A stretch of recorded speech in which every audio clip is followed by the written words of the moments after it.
So you go up and up and up and up. And now I'm on this like ridge line and literally I'm holding onto my hat. I got one arm around a hoodoo and I was like, okay, just have a breath. Because I could feel the fear. It's thundering. The sky is black. There's not a soul around. Again, I was like, where's the mountain lion about to jump out and have lunch? And it's windy. And I'm like, I'm only like 115 pounds. Like I could totally get blown off this ridge. And then I just like felt my arm on the clay, and I just relaxed, and I asked that piece of earth to just give me the power.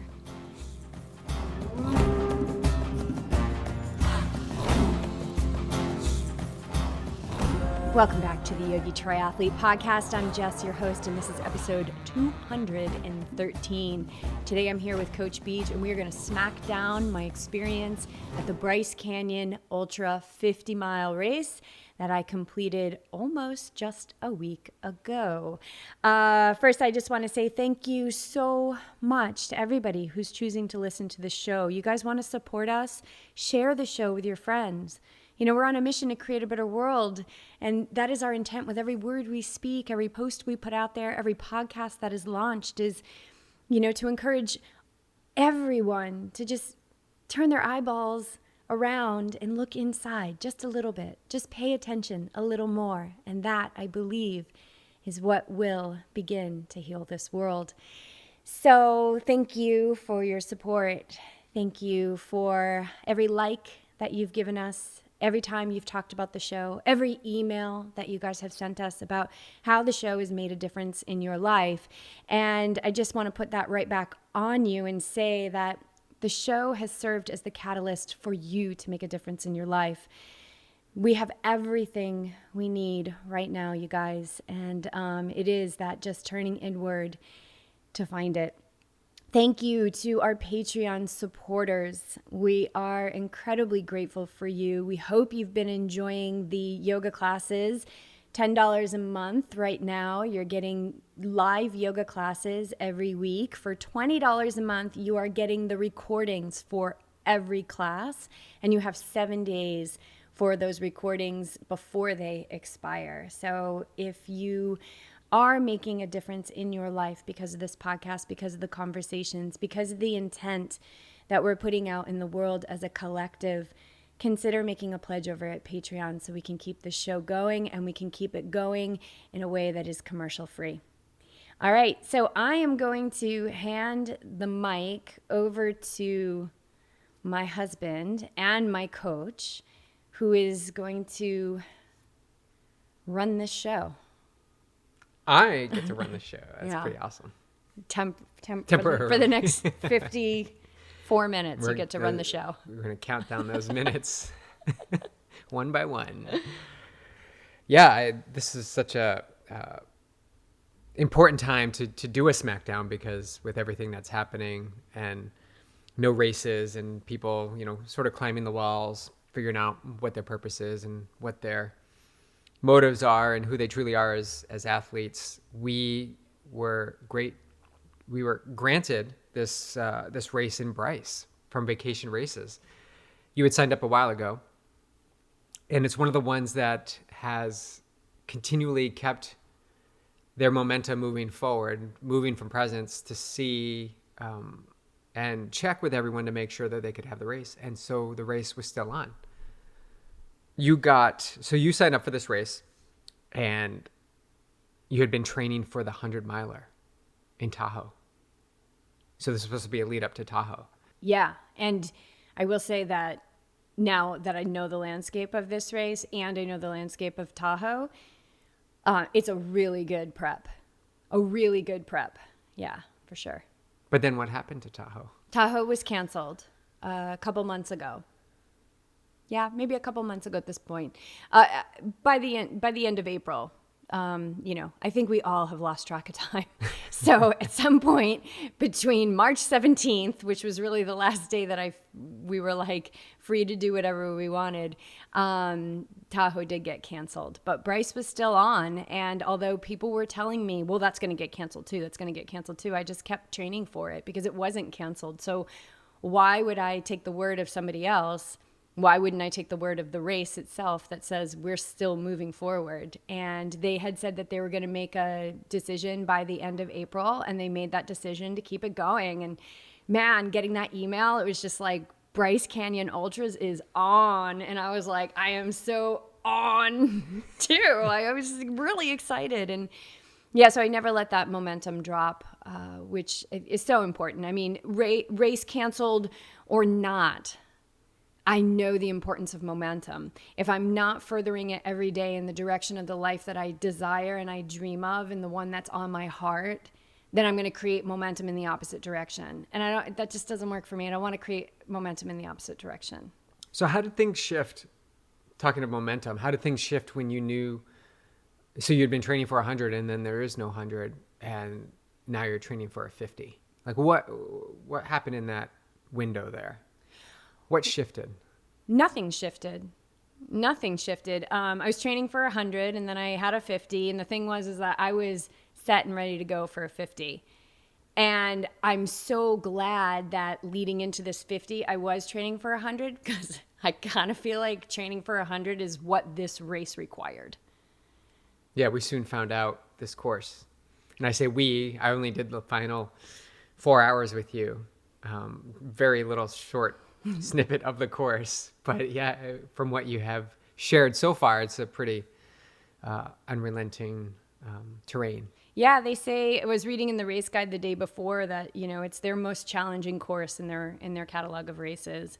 And really, you got to check these guys out. It's vacationraces.com. They don't just have ultras. They have half marathons. They have like wine country, retreats and festivals and things like that. So check them out.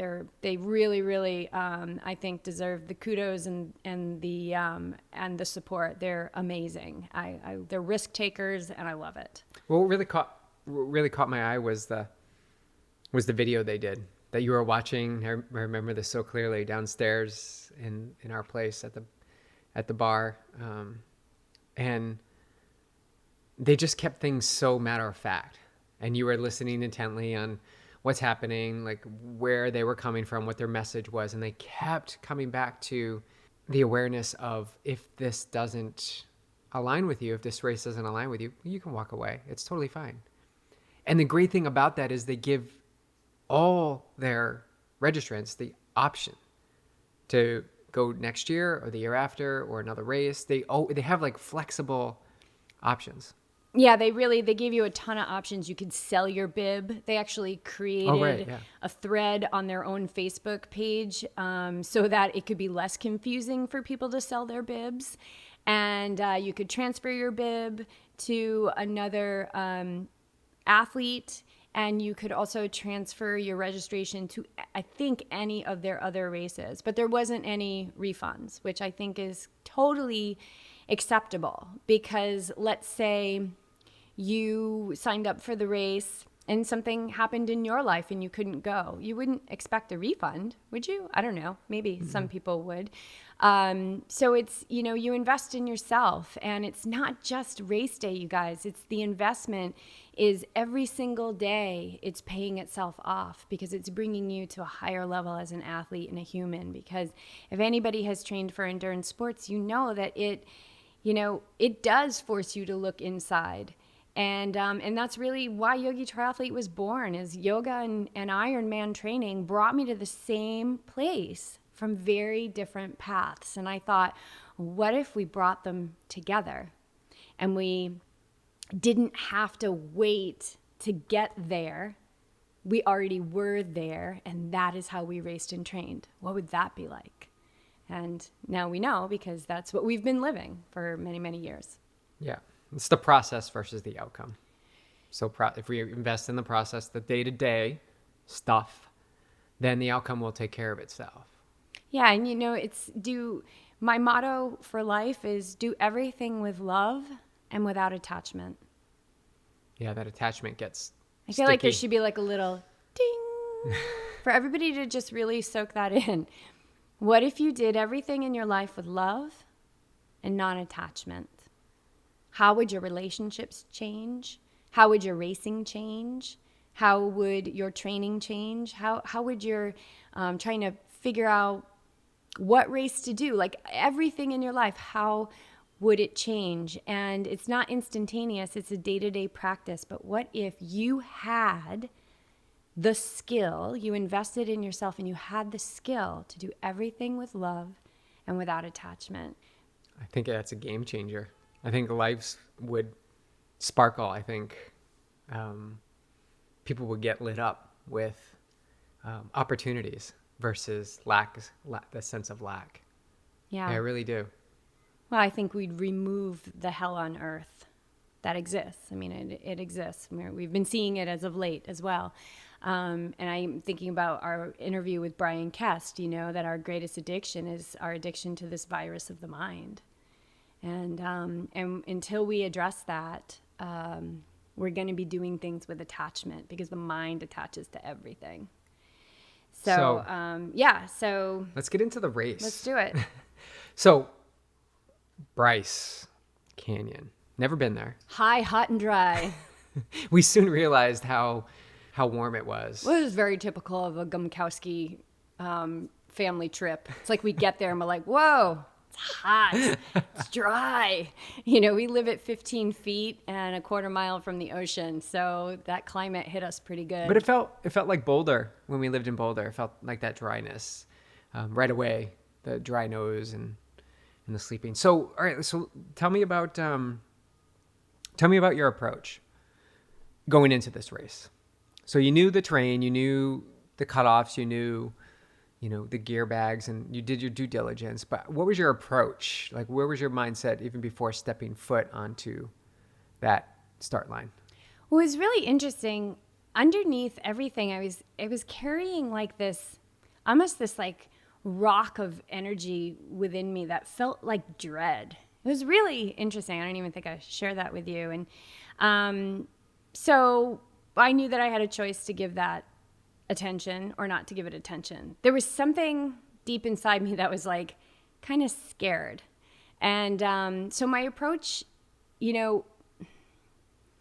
was when we were driving on Thursday, my approach was to just drive on Thursday. When I was resting and loading up on food on Friday, it was just like I didn't have to race yet. And this feeling that I had inside, it was like a dread. It was weird to the point where I was like, I wonder if I'm going to die on Saturday. Like, I wonder if I'm going to transition, if I'm going to leave my body. And I was like, it doesn't matter if I do or I don't die on Saturday. Right now, I'm hanging in the tiny house with my legs up, watching The Office, eating pancakes, and hanging with my boys. So why am I going to wreck this moment by something that may or may not happen tomorrow? So the best thing that I can do is pre-pave my experience. And I pre-pave my experience by tapping into that calm, tapping into that peace, that power, strength, and belief in myself that can really only be found in the present moment.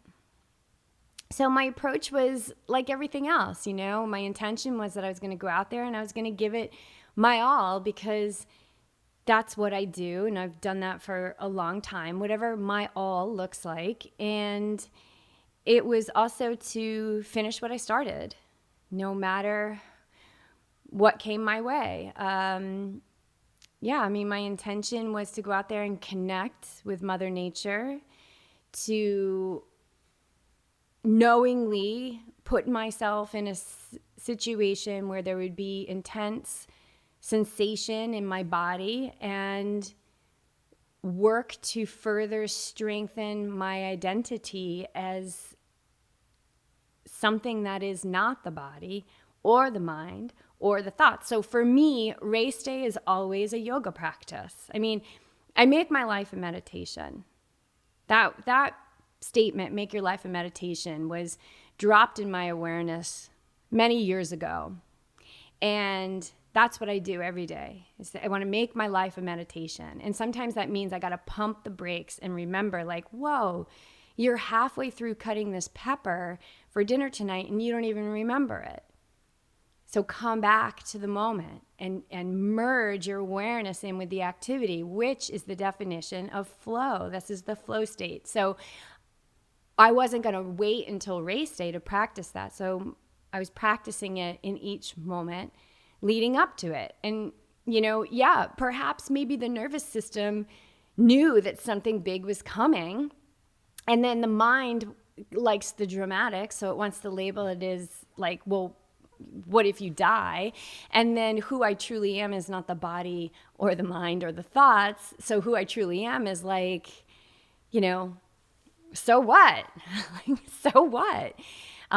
If I'm truly practicing non-attachment, that includes my life here on earth. I mean, I know that's crazy, right? People will be like, all right, I'm turning the podcast off. This girl doesn't know what she's talking about. But this is my practice. This is where I am in my practice.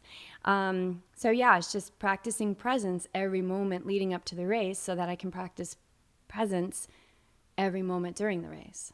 Doing the work before the actual work. Yeah. The work needs to be done. done. Does that answer your question? It does. Yeah. I mean, I kind of expected that. Yeah, I mean, I've got my human approach is like, I'm going to go out there and I'm going to crush it. I'm going to go out there and I'm going to like pass as many people as I can. I'm going to go out there and I'm going to nail my nutrition. I'm going to go out there and I'm going to go as fast as I possibly can. But all of that is almost like it's the byproduct of what I'm really doing. Which is the day-to-day focus on more presence. Yeah. Yeah. So did anything shift during the day in your mindset? First of all, how long did it take you to do this race?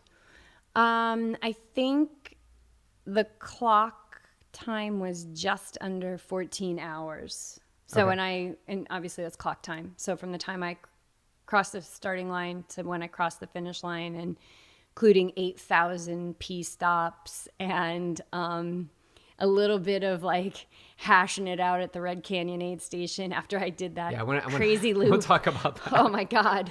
But yeah, so just under 14 hours. Okay. And so they had a unique start too.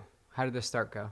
So one of the alterations that they made to the race based on the COVID regulations essentially was a rolling start.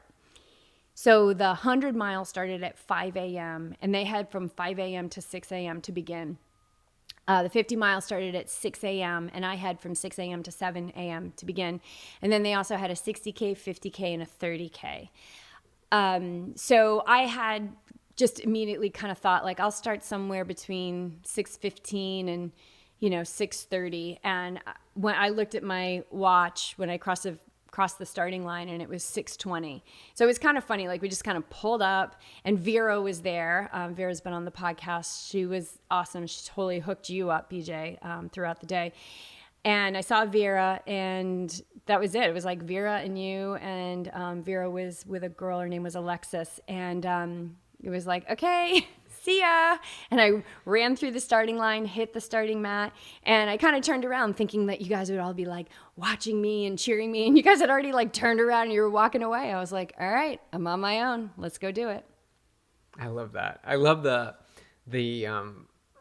staggered start. I just feel it was really funny, wasn't it? It was like there was nobody there. There was not even a race director. It looks like the race wasn't happening that day.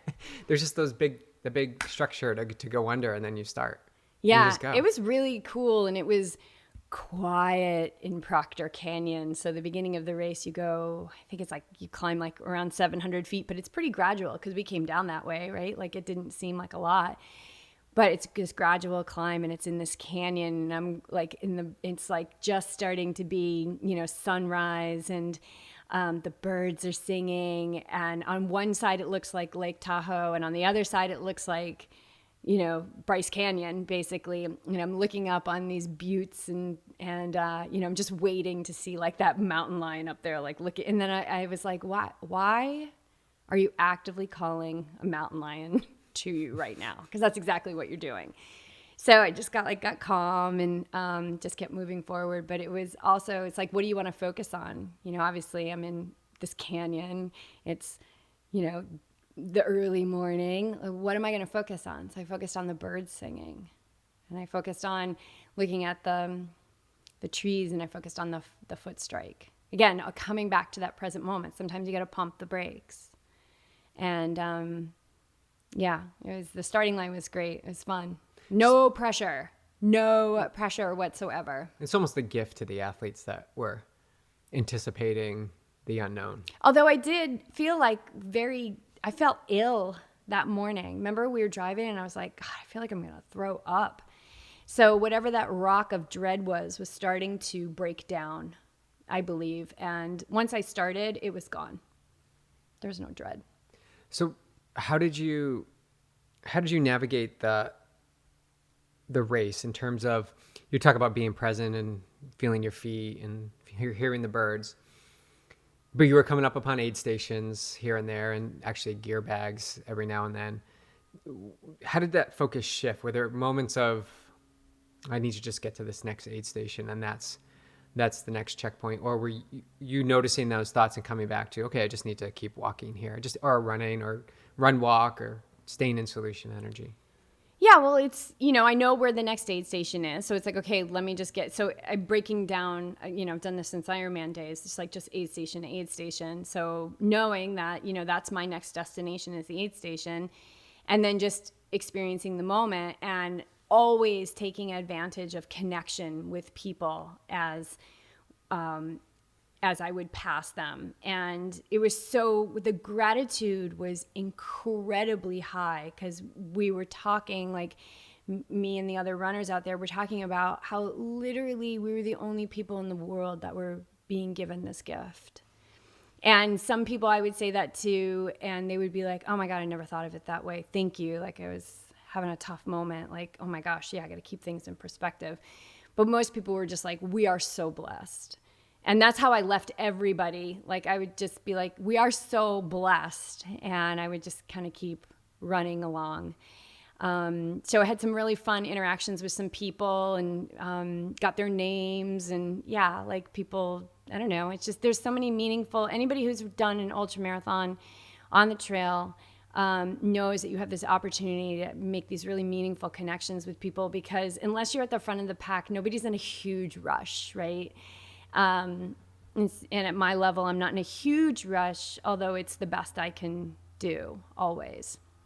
And then getting to that finish line as fast as possible, but not at the sacrifice of these meaningful connections that I can make. Sort of like the guy that came up hot behind us yelling, San Diego. Yeah. San Diego. Yeah, that was his first. It was his first ultra marathon, was doing the Bryce Canyon 50. He was crushing the last 3 miles from what I saw. I saw those guys at like mile 4 and passed them. There were these 2 guys from Minnesota, and they were telling me how they got like 2,000 feet of vert one day going up and down the staircase. Because I was like, I can't believe you guys trained through the winter. And, we were just chit chatting. And then I was like, I'll see you guys again. And then at the very end, he just came out of the gate. And I never saw the other guy again, so he must have finished behind us. Yeah, he left him in the dust. Yeah, San Diego. He was cruising. They were great. They were really sweet guys. I think they were young. They were in the National Guard, and they were just about to get shipped off to West Africa, where they were going to be stationed there for a while. So this was kind of their final thing in the States, and then they were going to go to West Africa. So besides the human connection that you made, the human connections, what was the venue like? What was the environment and your surroundings? And give us a picture of that. I only saw a little bit of the end, but it's like this ever-changing landscape. That's the best way I can describe it. I mean, one moment you're in deep sand in a canyon. The next moment you're in pine trees on a single track. The next moment you're up on a plateau and you're in a bright green meadow where you're just running across this meadow. And then, it's that combination of things the whole time. It's just ever-changing landscape the whole time. Breathtaking. Yeah, it was stunning. It was really stunning, very powerful. And, I remember training for Ironman, like Placid, we would go up there and we would train. And I remember always saying, like, there's not one of the reasons I loved Lake Placid so much is because there's not 1 ounce of that course that you don't look around and see a very powerful view of nature. And so I practiced that as I trained for Placid and as I raced Placid a couple times. I did that race. I would always ask the mountains to share their power with me. And so that's a practice that I've done since then. And that's what I did on these days, to look around and see these hoodoos and these, columnar structures and the buttes and the mesas and then boom, bright green field. And then you're in a dirt road and then you're like in the pine trees, and to see all of the landscape and how different it was all in one place. It reminded me of like humanity, right? Like we're all individualized reflections of light, and we look different and we talk different and we have different baggage. Yes, you have baggage. Everybody has baggage, but we all come together on this earth to express ourselves. And that nature was just like expressing itself all day long. So I would always remind myself to, I always ask like that course to welcome me in. I ask for the privilege for safe passage. I always ask that. And I hold the environment in great reverence because Mother Nature is extremely powerful. So yeah, pulling the power, asking the power to be shared with me, and knowing that I'm not separate from those hoodoos. I'm not separate from those pine trees. I'm not separate from that guy that came running down the trail yelling at me. I'm not separate from any of that. So what if I just merged in with it and became it? And wouldn't that allow for, a smoother ride? Yeah, I love that. I think I need to do that more. I only saw like the end of the course, but it was powerful. The rock structures, the cliffs, the red. I think the red really captured my attention.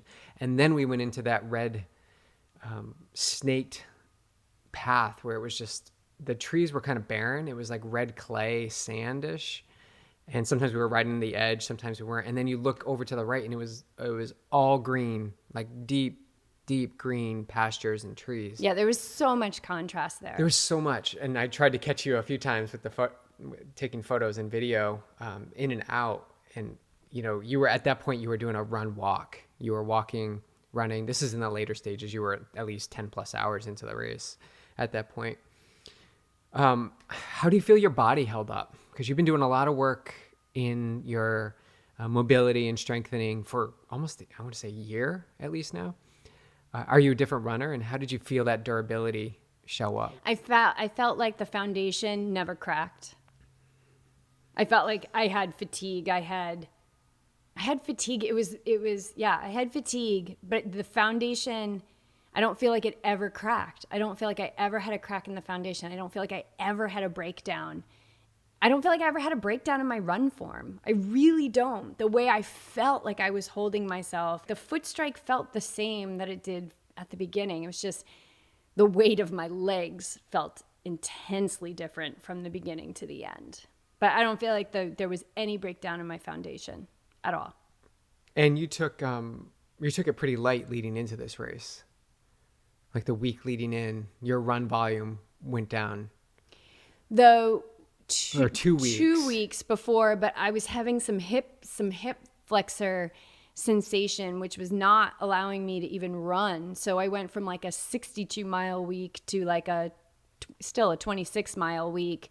And then I think I had a 40-mile week the week before race week. So it wasn't down too significantly. It felt like it went way down because Right. when you go from 60 whatever miles to 26, that feels like it goes way down. I think that's a key storyline in our lives. I want to say that in our experiences racing, the things that we feel in the weeks leading into a race are never the things that show up and show on race day. But they give us the opportunity to indulge in the what ifs. This appears on race day. Yeah, and nothing really showed up on race day. Nothing. I had no. Well, your little badass self showed up. Yeah. And I think that's just a testament to the strength work. Like if you are considering getting into trail running, doing ultra running, and you're not doing foundational strength work, you're not going to have a lot of longevity. I really don't believe that. I really think you got to get, I mean, I guess this goes for everything.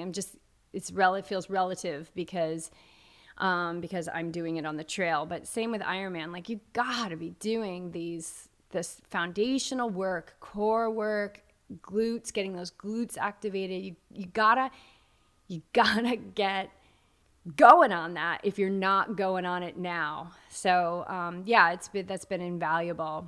Well, I think that the time frame of these races, so you start to get into, 5 hours, 6 hours, 10 hours, you're only going to break down, right? Exhaustion, and you're going to fall into old patterns over time. So if you can get that strength and that foundational work under wrap, you get it solid, then you can prolong that time that you're able to stay together. One of the things I did do is I put my poles in my drop bag to be picked up at the 38-mile mark, because I thought, well, maybe I'll want them for the last part of the race just to help with the climbing.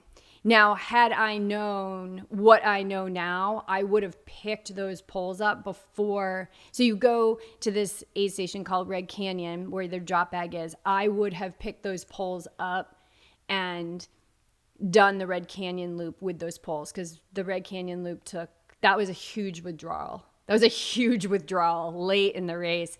But when I came out of that, I was like, I'm using my poles, and I'm so glad I did, because those climbs at that last 13 miles, I want to say those were some of the steepest climbs we did all day. Yeah. Yeah, I don't have comparison for it, but I can just say that was unrelenting, up and down. You couldn't really find a rhythm, although I did capture probably the most steady 5-minute section of trail that was flat, somewhat downhill, that I caught on video with you running. But other than that, we were either walking or hiking, maybe a little bit of running. So it was undulating, so the poles really helped. So that's cool. Do you want to start answering some questions? Yeah, let's dive in. All right, this is from Pam. I would like to know your mantra throughout this race and your meditation experience leading up to the race. So in years past, I've used a mantra like consistently throughout.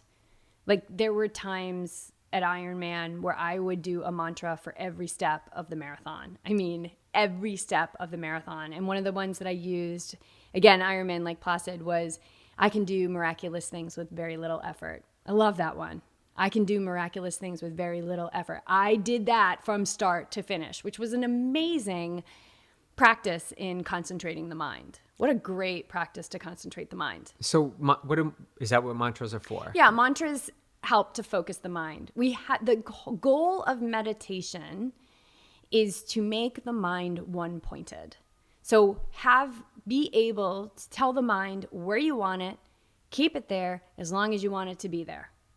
That you're in charge of the monkey on the vine. You say, here's the vine, now stay here, right? Just like we do with Clark, like stay.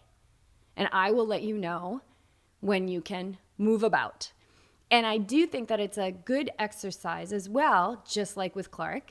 We'll take him out in the field and we'll take his leash off and we'll say, go run, go be crazy. And I think it's important, even just 5 minutes a day, to just let the mind run.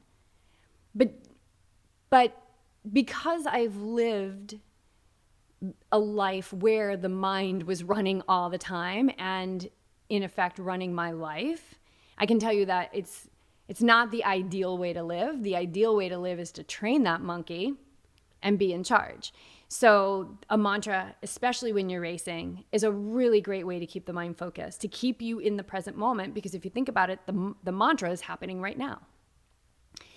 So that said, my mantra for this that I used in a few spots was, I'm not the doer. I'm not the doer. When we believe that we are the body, that's where all of a sudden it's all up to us. We got to get the good job. We got to earn the good money. We got to go out and do this 13-mile run.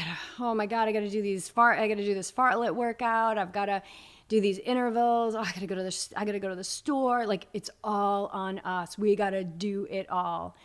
And I would say that is one of our biggest flaws as humans, is that we believe that we are the body, and we are not the body. So if we are not the body, then we're not the doer.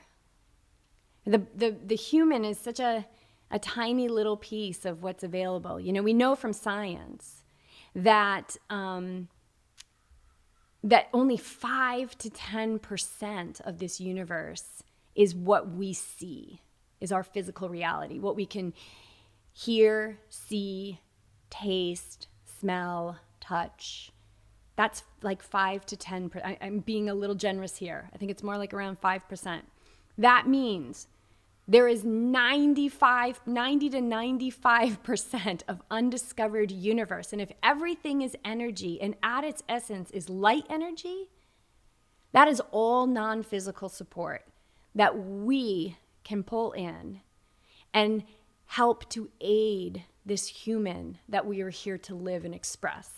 So I am not the doer is a lovely mantra that I have found so helpful, especially at the end of races. Like, whoa, what are you getting so dramatic about? Like, you're not even the doer.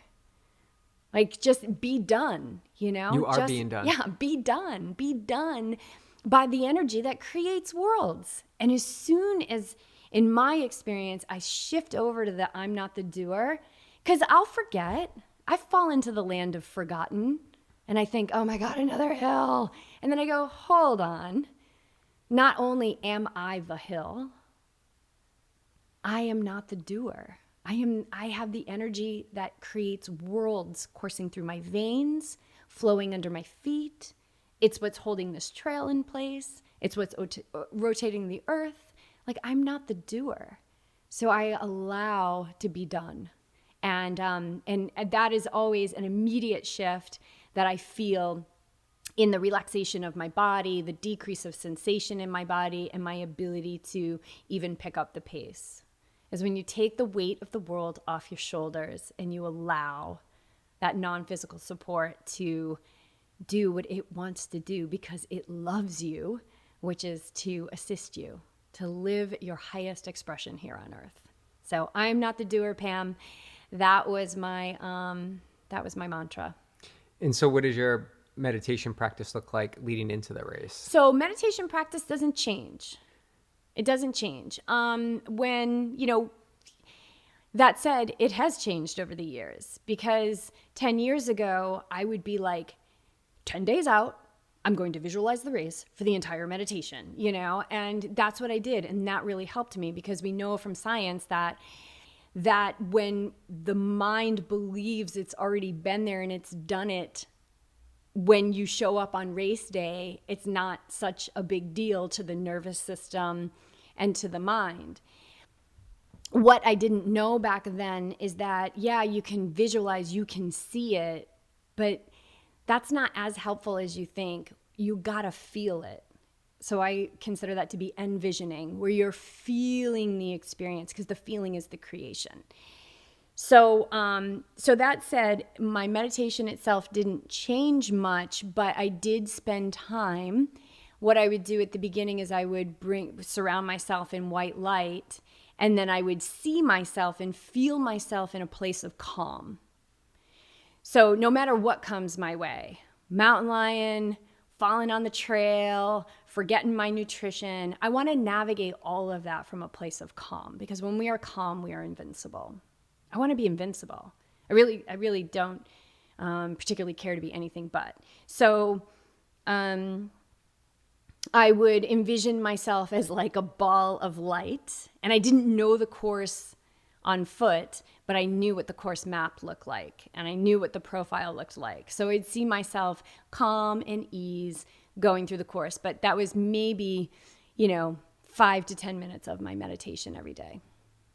What would someone getting into practice, because I think this is a good point, that had the race, how would they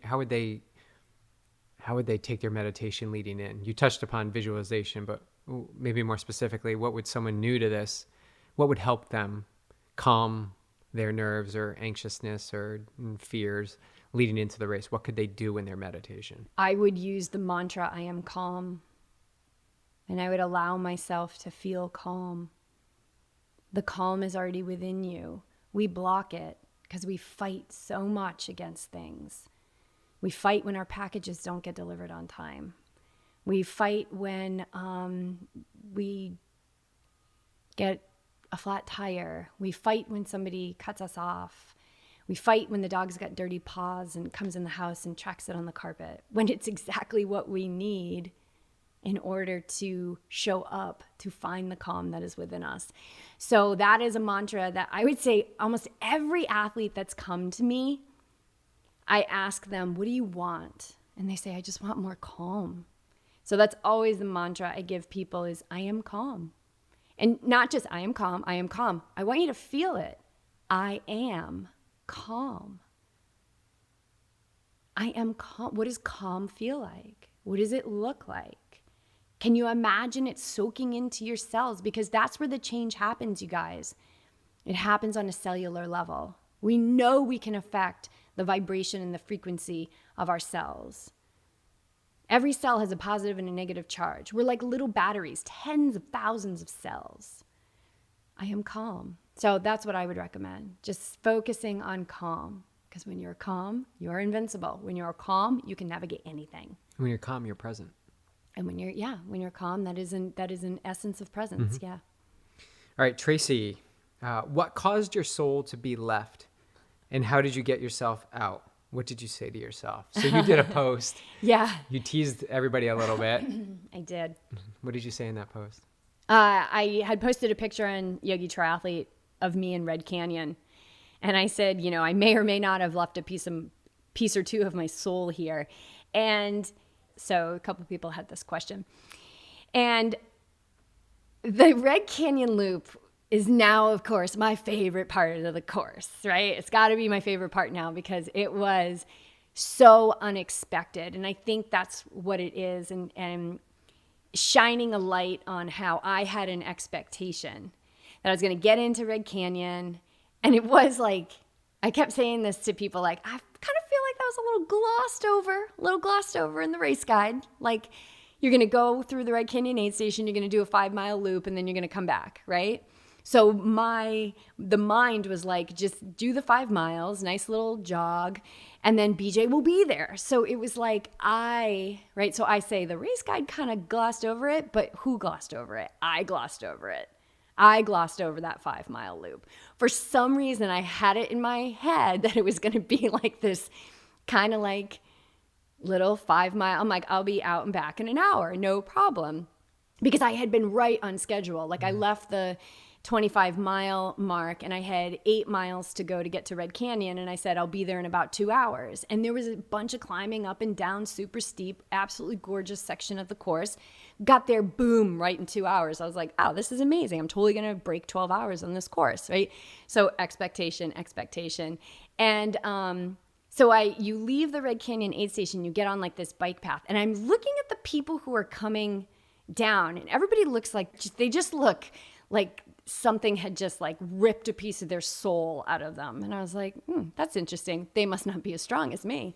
So, I love how the mind plays those little, little stories. And thank you to the girl who said to me, make sure you turn right at the arrow. She said, people are missing the arrow and they're doing the loop backwards. You don't want to do the loop backwards. I was like, okay, cool. Thank you. Right. We're always given exactly what we need. And not too far up was a sign that said Bryce 100-mile with an arrow. So I could totally see if you were doing the 50-mile, like, oh, wait, I don't go that way because the 100-milers go that way. And the funny thing is that the 100-milers didn't even do the Red Canyon Loop. So we were going up this bicycle path and it's like all uphill. So I was like, well, I'll just walk. And then when I get on the loop, right, I'll just kind of cruise. And so then I get off the bike path and I start going up the loop. I'm going up and I'm going up. And then all of a sudden I'm like going straight up. and it's switchbacks. And I'm like, whew, okay, well, I should be coming around now anytime, dropping down, looping back. And it just kept going up, and it just kept going up. And the wind started to get it was absolutely gorgeous. The wind started to get really strong. Thunder started. I looked up, the sky was black, and all I could see when I looked up was the trail. I was like, oh no, it's not going to go up there. Like, I'm not going to go over that ridge. I'm going to loop around and come back and go, and then it's all going to be downhill. It's going to be amazing. So I was it was a fight. I was fighting in essence, right? I was saying, no, that's not the trail. So you go up and up and up and up. And now I'm on this like ridge line, and literally I'm holding onto my hat. I got one arm around a hoodoo, and I was like, okay, just have a breath. Because I could feel the fear. It's thundering. The sky is black. There's not a soul around. Again, I was like, where's the mountain lion about to jump out and have lunch? And it's windy. And I'm like, I'm only like 115 pounds. Like, I could totally get blown off this ridge. And then I just like felt my arm on the clay, and I just relaxed, and I asked that piece of earth to just give me the power. And this actually sounds probably a little more dramatic than it was, but it is how it played out. And so then I come over this ridge thinking like, okay, well then I should be able to see the road and the bike path. And I was like, all I could see was this freaking canyon. I'm like, I don't even know, how is this 5 miles? So it's so interesting because I had an expectation. The course did not meet that expectation. So the mind wanted to fight it every step of the way.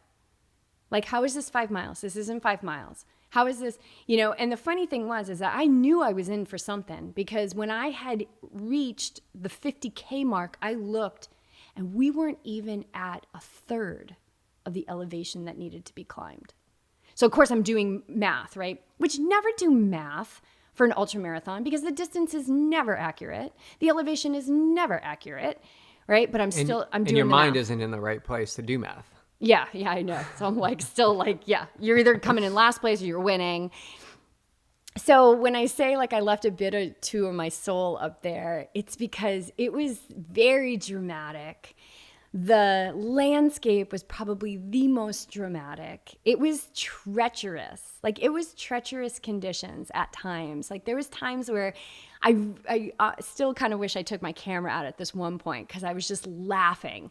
Like, this hairpin turn on the side of a cliff, and it's all loose rock and clay. And then finally came down the other side and started to see other people. And I saw this guy who was in front of me. And every time I saw him, I would see him up. I was like, oh my God, we're still climbing. So we kind of came down, got into the base of the canyon, and climbed again. So essentially, according to my calculations, that 5-mile loop was like 2,000 feet of elevation. So when you're thinking that you're going to go out and do a 2-mile loop like on a prairie, and then you get 2,000 feet of elevation, like it's gonna take a bit of your soul for sure. But I loved it because I loved the dramatics of the wind and the black clouds and the thunder and the lightning. And then I had met these guys. They were from Colorado, and we ran in together. Once we hit the crazy switchback, super steep, coming down into this campsite, I was never so glad to see cars, because I was like, oh my God, like it's car accessible. And then we got back onto the bike path, and we started running, and I was running with these two guys, and we were just laughing like how crazy it was. And as people were coming up, we were telling them like, don't miss that turn. So how did I pull myself out? I have to say, like, I never really felt like I had any high or low throughout the day. And that is the beauty of a disciplined meditation practice. It just takes out like the high and low dramatics. Now, that doesn't mean that the mind wasn't wanting to pull me into a high or low, but my state, my inner being was pretty calm, because what are my choices? What am I not going to finish? Of course I'm going to finish it. So it was like my only choice was to keep moving forward, and complaining about it or being negative about it just doesn't work for me. So that's not something that I choose. It was just very unexpected how cray that section was at like mile 32. And then now, of course, watch is totally off. Like I'm at mile 30, I'm at mile like 40 coming into the Red Canyon aid station, and they're telling me that I'm only at mile like 36. And then that's another thing. You're like, okay, mind, shut up. Get back on the vine and stay there, because what are you going to do? Not finish? Of course you're going to finish. So just shut up about the distance. And now, of course, like my elevation is off and all of that. But then I'm calculating, I'm like, oh, now I only have this. And that didn't even end up, because I ended up climbing, my watch said like over 1,300 more feet than what the course said, and that you just have to laugh at, because that's the nature of ultra. After the race, though, the race directors did say, like, you guys, we had to do some scrambling because there were some land sales. And so we know the course was off, and we apologize for that, because that was a pretty significant elevation difference. I think I ended up having like 53 miles or something. So that's not that bad. It's like 5K more, and we're doing 50. It's like when you buy a house, right? You're like, throw it in, whatever. We'll roll it in. Okay, that sounds great. Because when you're spending $500,000, what's $550,000? It's nothing. I love that whole analogy of the mind constantly wants to know, and it's doing math. Yeah, so that's what, that's the thing, you guys. You're not going to escape the ego. The ego works through the mind. It works through the thoughts. That the thoughts are the organ for the ego. So as long as you're in the body, you're going to have the ego. I think people think that if you meditate or whatever, like you don't have that shit anymore. And that is untrue. It's how you respond. Your response, my response, dictates my reality. My response in every moment is the precursor to what I'm creating in my life. And that starts... I feel like this is another ding. But it starts long before you lined up at the race start. Race day is not the day to start. But had you not done anything, then I guess race day would be the day to start. It's just not going to be that pretty. So yeah, Trace, I love that question. It was an unexpected... I just love when... let's face it, I think I got it, right? Like, I think I got it. I got the keys to the kingdom. And I love how I'm constantly surprised and challenged by this human that I have to, express in this life. Because she sometimes has expectations that are not met. Well, that's the whole thing we do, is the process versus the outcome. Right. You're so entrenched in the process, the day-to-day, and the outcome is just the outcome of that particular day or that particular race or that particular aid station. It's just that it keeps changing. And when you can remove that expectation, almost you remove time, and you're just out there gathering time, right? It doesn't really matter what the watch says, because as we both know for a fact, that the data can be wonky and untrue. So if you invest a lot into that, then you're going to create some suffering, unless your relationship to it is something that you just shared, where it doesn't really matter. It's just another data point. Yeah, and so one of the things that I did use to quell the mind stuff, right, is which is the whole goal of yoga, is to cease the fluctuations of the mind. What does that mean? That means cease the fluctuations of the mind stuff. So basically, to quiet the mind. My mind was pretty quiet. It was acting up during the Red Canyon Loop for sure. But I will say, one of the other things that I was doing there was just like, do everything with love, Jess. Like every step with love. Do no harm. Tread lightly. Do it all with love and without attachment. And let's face it, girl, it's 5 freaking miles. Shut up. You still have 13 more to go. Yeah, even after you've done that. Right. But because that's where I met you. And I just want to touch upon that after this next question. What was that when I came in? Because I remember being like, holy. Well, I was watching the other people come in. And I was talking to the support crews for the people who were out on that loop. Some who had been out there for 2 hours and 45 minutes. Wow. Yeah, by the way, that 1 hour loop took me 1 hour and 45 minutes. So it took this gentleman 2 hours and 45, and he stopped. He was done after that. But he wasn't the only one. There were a lot of people who were bagging it at that point. I think that was a huge withdrawal from the bank. Huge withdrawal, which is awesome. In my mind, too, 5 miles, 5.5 miles, an hour 15 max, just crush it and do a little spin around, and now we head home. That was not the case. There were people bent over and really sucking wind at that aid station. I was there for a while because I had anticipated, well, first of all, I wasn't sure I was going to get there, right? That was still a little bit up in the air. I wasn't sure if I was going to come meet you to pace you. But I think both you and I knew all along somehow it was going to happen. And Vera hooked us up. She cruised over and got me there. But I showed up at a time where I thought I gave you a little extra time too. And it took you longer than that. So I was standing at that aid station for a little bit longer.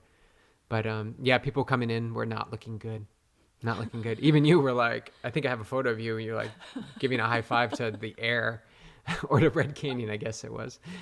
But you got your poles, you got hydrated, you got your stuff ready, and we headed out for that last stretch. And gum. I had a piece of gum. That is my thing. Peppermint gum in drop bags. Like, oh, because there was one point, there's like this section of the course where it's like 10 miles. It's really like from mile 9 to 19. You're just on this stretch of dirt road, and like I took my tongue across my teeth, and it was like Bryce Canyon was on my teeth. It was like dirt and dust, and so gum in the drop bag is money. That's a good tip. What else? Lube, like there is no tomorrow. Squirrel's nut butter, chafe safe, no chafe. No chafe, no broken skin, no blisters, no nothing. And this girl's got thighs that rub together with every step. My amazing, gorgeous, strong thighs. So lube. And the lube, because it was so dry, it was like I was lubing like nuts because my skin would just soak it in because it's coconut oil based.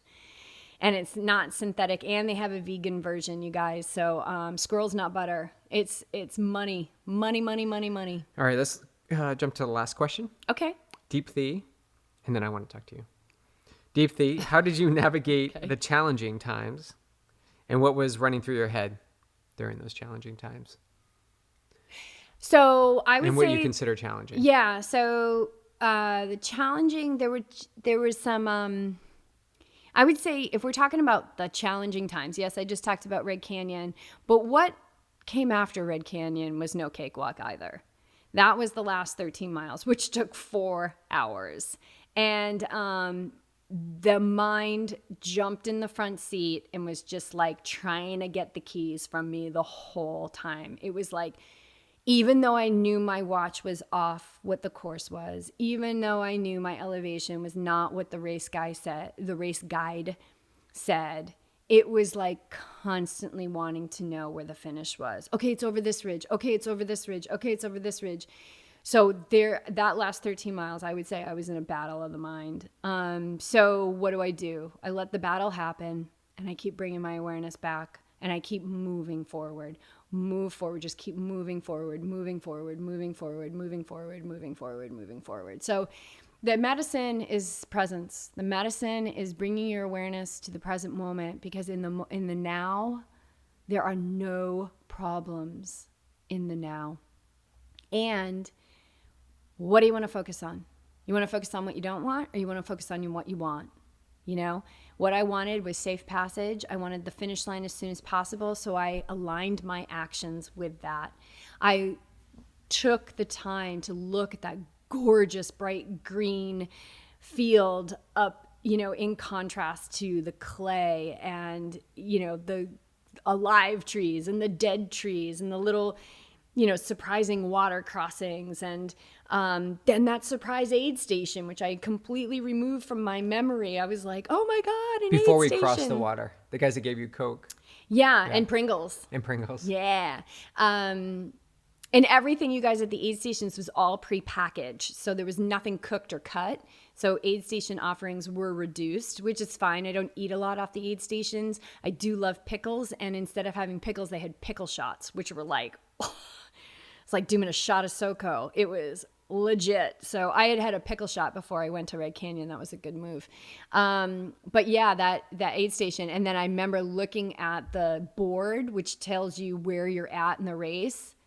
And I felt like we had been already going forever. And you were telling me this. You're like, oh, we're going to come up in an aid station at 42 miles. And I'm like, no, he doesn't even know what he's talking about. Like, that's not going to happen, because we're way past 42 miles. And we get to the aid station and I'm like, oh my God, 42 miles. Like at this point, my watch is now saying like 47 miles. And again, like in the end, it only ended up being about 3 miles off us. But the mind it was a little overtired little brat, those last 13 miles. So Deepthi, it's the practice of present moment awareness. It's the knowing that in the now, there are no problems. There are no problems in the now. Now, when I first heard that in yoga teacher training in 2013. And I was like, bullshit. That's bullshit. There are no problems in the now. I got a mortgage to pay and I don't have the money to pay it. Well, is the mortgage due right now? No, it's actually not. When's the mortgage due? Tomorrow. Okay. So what's your problem? What's your problem? You don't know what's going to happen between now and tomorrow. And if there's one thing I've learned from risking so much in my life is that you have no idea what's coming in the next moment. You have no idea what's coming in the next moment. I mean, I remember times of being like, how are we going to pay the rent? And going to the mailbox and being like, oh my God, we just got an insurance refund check for $1,500. Like, oh my God. You never know what's going to happen. So I stay in trust. I stay in allowing. I am not the doer. There is something way more powerful, intelligent, loving, and magical than me that is out there organizing on my behalf all the time. So it's an overall mindset that is super helpful to have all of these things in your library of strong mindsets. Like, what can I be grateful for right now? I am not weak or fatigued. Like there's so much abundance. I'm fine. I'm moving. Like I'm moving right now. Like I'm running right now. There are no problems right now. So it's always coming back to the present moment. The present moment is it. And it's a skill. And you got to flex that muscle every single day. And not just every single day, but the moments within each day. And that's what it takes. And nothing less. That's the mental reps, all those experiences throughout the day, because there's plenty of them. Make your life a meditation. Right there, exactly. Make it a meditation. That's it. Pay attention on purpose. You will be the best athlete you can possibly be if you just make your life a meditation. Pay attention to what you're doing while you're doing it. Pay attention to the thoughts that you're indulging. Pay attention to the judgments that you are fueling.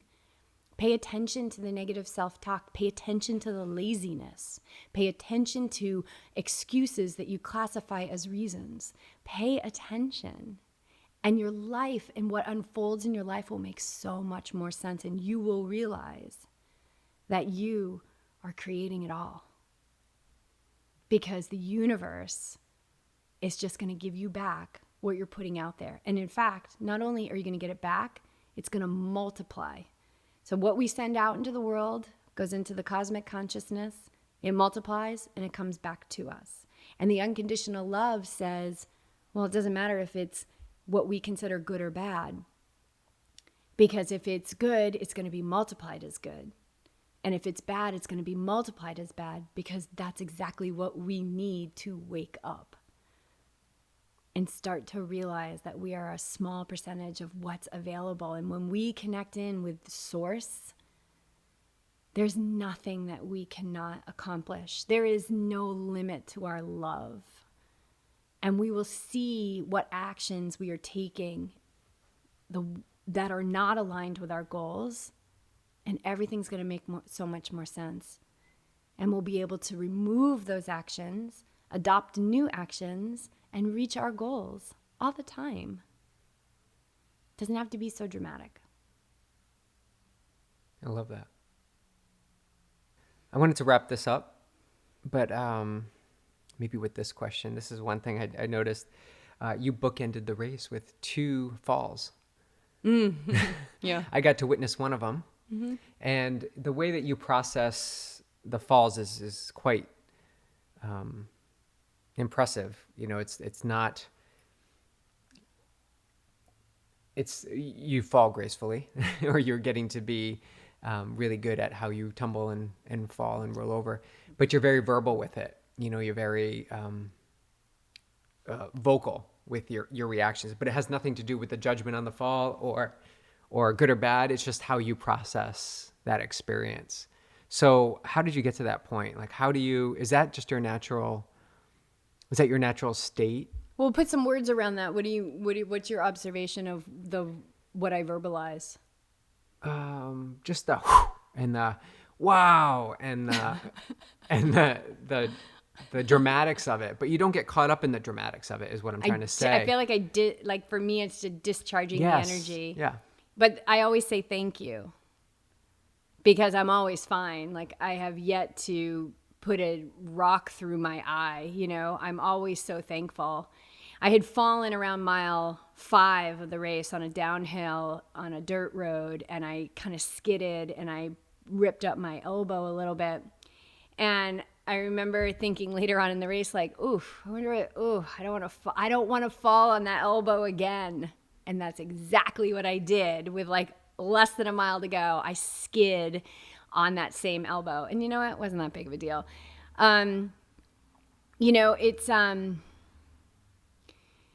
I was born through a woman who has an insanely strong mindset.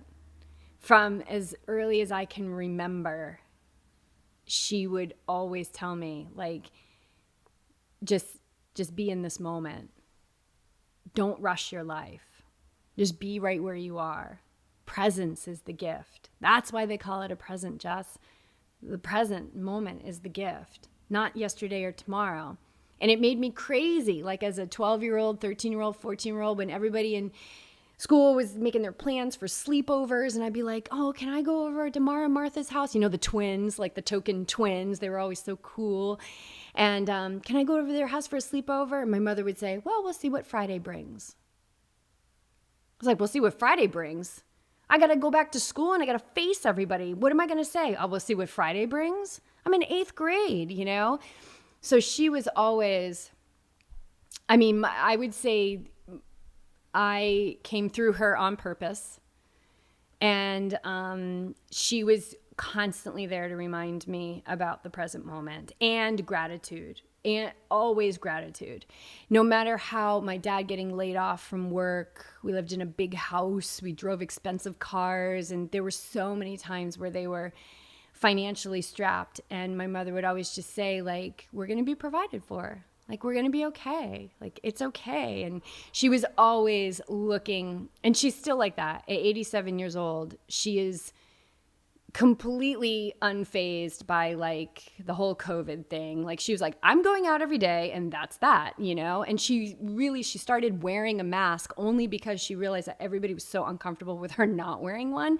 And then legally, she had to wear one, and she was, like, kind of pissed about that because she doesn't like to be told what to do. But so, yes.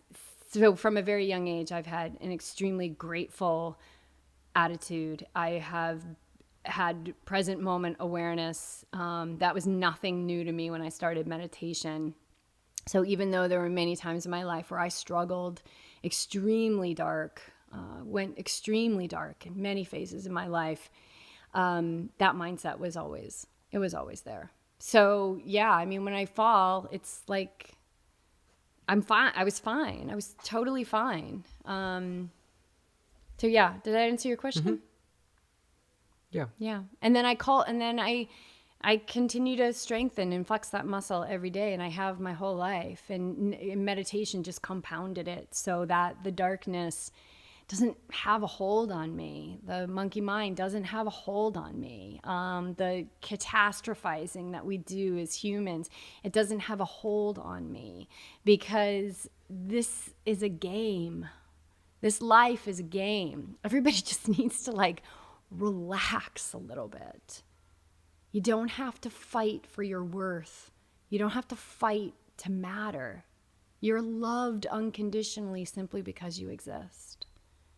Do everything with love and without attachment, and you'll see quickly that this life is a beautiful gift, and not one moment should be wasted. So should someone, now that you've experienced this race post-pandemic, people are going to start racing again. Yay. Good. Right. I feel the alignment of this race organization moving forward was in perfect alignment with how we live our lives and how we need to be on that edge, the cutting edge of keeping momentum going no matter what it takes. What can you share about keeping that momentum going and how important it is, no matter what, whether there's a race or no race, to just keep moving forward?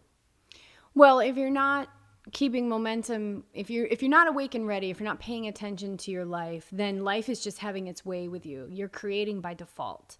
Some things work out, some things don't work out. You have bad days, you have good days. Sometimes you feel connected with your spouse, sometimes you don't feel connected with your spouse. And I think that there's some kind of mind numbing hypnosis that we're all under, that is acceptable. I don't find that to be an acceptable prescription for life. So it's this close examination of how you're moving through the world, and you'll see the momentum you're creating. Now, if you say you want to do something, pay attention, because momentum is always being created. It's very, very simple to direct the momentum in the direction that you want to go. Your actions have to follow your desires. If your actions, and thoughts are things, so thoughts, words, actions, those are all things. Those are all momentum creators. And because there's feeling behind all of them. And the feeling is what the true creation is born from. So everything is always changing. That is the nature of this world, So it's like we've got to stop fighting to stay the same and allow ourselves to be done in a way where we are in trust of that 90%, but we're doing our 5% to create the momentum, because remember, it's going to be multiplied and brought back to you. This is Newton's third law. If you want to bring it back to science, every action has an equal and opposite reaction. That's words, that's thoughts, that's actions. So it's incredibly important, I think, if you want to live a great life, is to create momentum in the direction of the life that you desire, because that is your birthright. And not only is it your birthright, I believe it's your responsibility, because what's put on your heart is not there by happenstance. It's there because it's what you came here to express. And I promise you 100%, you live that way, it will ask you to do scary things every single day. But anybody who's living that way will tell you, oh yeah, every day is scary in the best way possible. So it's like you can create by default or you can create on purpose. And when you create on purpose, it doesn't matter. Either way, you're going to have that non-physical support helping you, because it's either going to drive you into the darkness where you're finally going to hit your sucks enough moment and you're going to wake up, or it's going to drive you in the direction of where you want to go. So momentum is crucial, because there's no way that you can stop momentum. It's just what direction is the momentum going in. It's never stagnant. Either right. Moving forward or moving back. And the only reason why we don't stay in this slipstream of the direction of the life that we desire, the person we desire to express in this life, is because we introduce doubt. And fear. Yeah. And we try and intellectualize ourselves into everything. We got to make the choices that make the most sense. And that makes no sense at all, actually. I love it. All right. Okay. I think we're good. All right. Congratulations on blazing the way. Oh, I'm gonna find another race. I can't wait. To getting racing back on the calendar. I would like to say that I see absolutely no reason why the trail community cannot be back online racing. I really don't. Yeah, I agree with that. Firsthand, I've seen everything that went down. And the good news is really I've clean. already been in touch with Skip Brand, race director for Lake Sonoma, also on the board of a race director alliance, has reached out, and I gave him feedback, and he's going to take it to the race directors, and of course incorporate it to hopefully maybe he can get some races on the calendar too. But yeah, I see no reason why the trail community can't be back online. Everybody you stay within the guidelines. You obviously don't show up if you have COVID or some kind of horrific contagious disease. But remember, everything is a is based on your point of attraction. So, and this COVID thrives and lives and grows on fear and doubt. So nullify all doubt. In fear. Yeah, and get back to racing, you guys. And if anybody is a race director or knows a race director, they want some feedback from somebody who just experienced an ultra marathon during a global pandemic, feel free to reach out. I'm happy to answer any questions and get everybody back online. Awesome. Amazing. You're amazing. You crushed another race. So blessed to be part of this experience with you and to walk this life unafraid together. Thanks for being my coach. You guys, he's an amazing coach. If you're not coaching with Beej, I hate to say it, but I think you're missing out.